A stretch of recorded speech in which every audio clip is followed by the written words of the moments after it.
ಹಾಲು ಹೇಳಿರಿ, ಇಲ್ಲ ಅವ್ರ ಬಗ್ಗೆ ಏನಾದ್ರು ಫನಿ ಆಗಿ ಟ್ರೋಲ್ ಮಾಡಿ, ದಟ್ಸ್ ಓಕೆ. ಬಟ್ ಒಂಥರ ಪರ್ಸ್ನಲ್ ಆಗಿ ನೀವು ಅಲಿಗೇಷನ್ಸ್ ಮಾಡ್ತೀರಾ, ನೀವು ಪರ್ಸ್ನಲ್ ಆಗಿ ಹೋಗ್ತಿದ್ದೀರಾ ಅಂತ ನನ್ಗೆ ಅನ್ನಿಸ್ತು ತುಂಬ ಟ್ರೋಲ್ಸ್ ನೋಡಿದಾಗ, ನನ್ನ ವಿಷಯದಲ್ಲಾಗಲಿ ಬೇರೆಯವ್ರ ವಿಷಯದಲ್ಲಾಗಲಿ. ಇವಮ್ಮ ಮಾಡ್ತಾರ ಕೆಲ್ಸಕ್ಕೆ ಶೋಕಿ ಅಂತಾರೋ ಕೇವಲ ಅಂತಾರೋ ತುಂಬ ಪರ್ಸ್ನಲ್ ಆಗಿ ನೀವು ಹೋಗ್ತಾ ಇದ್ದೀರಾ ಅಂತ ನನಗೆ ಅನ್ನಿಸ್ತು. ಒಂದು ಸಲ ನೀವು ಒಬ್ರ ಬಗ್ಗೆ ಆ ಥರ ಟ್ರೋಲ್ ಮಾಡಬೇಕಾದ್ರೆ ಮುಂದೆ ಒಂದು ಮಿರರ್ ಇಟ್ಕೊಂಡು ನಿಮ್ಮನ್ನು ನೀವು ಟಾಪ್ ಟು ಬಾಟಮ್ ನೋಡ್ಕೊಳ್ಳಿ.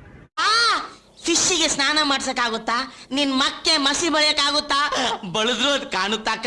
ಟಾಪ್ ಟು ಬಾಟಮ್ ನೋಡ್ಕೊಂಡು ನೀವು ಪರ್ಫೆಕ್ಟ್ ಆಗಿದ್ದೀರಾ ನೋಡೋದಕ್ಕಾಗಿರ್ಬೋದು ಅಥವಾ ನಿಮ್ಮ ಆಟಿಟ್ಯೂಡ್ ಆಗಿರ್ಬೋದು, ನಿಮಗೆ ಎಲ್ಲದರಲ್ಲೂ ನಾಲೆಜ್ ಇದೆಯಾ, ಆರ್ ಯು 100% ಪರ್ಫೆಕ್ಟ್ ಅನ್ನೋದನ್ನ ನೀವು ನೋಡ್ಕೊಳ್ಳಿ. ಆಮೇಲೆ ಬೇರೆಯವ್ರ ಬಗ್ಗೆ ಕಾಮೆಂಟ್ ಮಾಡಿ. ಒಂದು ನಾಯಿನೂ ಓಟ್ ಹಾಕಲ್ವಾ ನೋಡಪ್ಪ, ಅರ್ಥ ಆಯ್ತಾ? ಸೊ ಇದನ್ನು ನಾನು ಅವ್ರಿಗೆ ಹೇಳಬೇಕಿತ್ತು. ಆ್ಯಂಡ್ ನನಗೆ ಆ್ಯಪಲ್ ಕಟ್ ಮಾಡೋಕ್ಕೆ ಬರಲ್ಲ, ಇನ್ನೊಂದೇನೋ ಜನರಲ್ ನಾಲೆಜ್ ಇಲ್ಲ. ಸುಂದರವಾದ ಕಲರ್ಫುಲ್ ಫ್ಯಾಮಿಲಿನೋ ನಿಮ್ದು.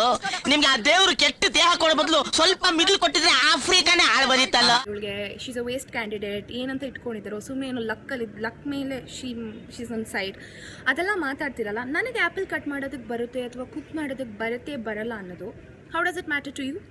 ಅಥವಾ ನನಗೆ ಜನರಲ್ ನಾಲೆಜ್ ಇಲ್ಲ ಅನ್ನೋದು how does it matter to you?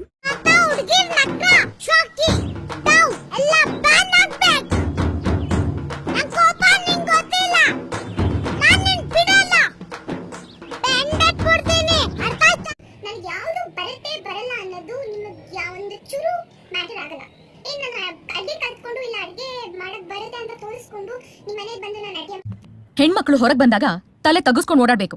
ಅದನ್ ಬಿಟ್ಟು ಕಂಡವ್ರಿಗೆ ಹಲ್ಕಿಸಿದ್ರೆ ಹೀಗೆ.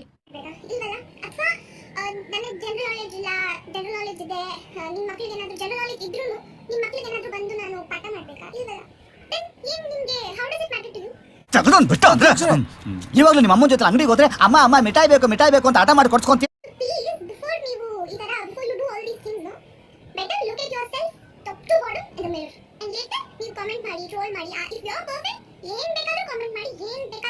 ಇನ್ನೊಂದು ಸಾರಿ ಈ ಜಾಗದಲ್ಲಿ ನಿನ್ನ ಏನಾದ್ರು ನಾನು ನೋಡ್ಬಿಟ್ರೆ ಸೀಲ್ ಬಿಡ್ತೀನಿ. ಬೇರೆ ಏರಿಯಾದಲ್ಲಿ ಹೋಗಿ ಟ್ರೈ ಮಾಡಿ.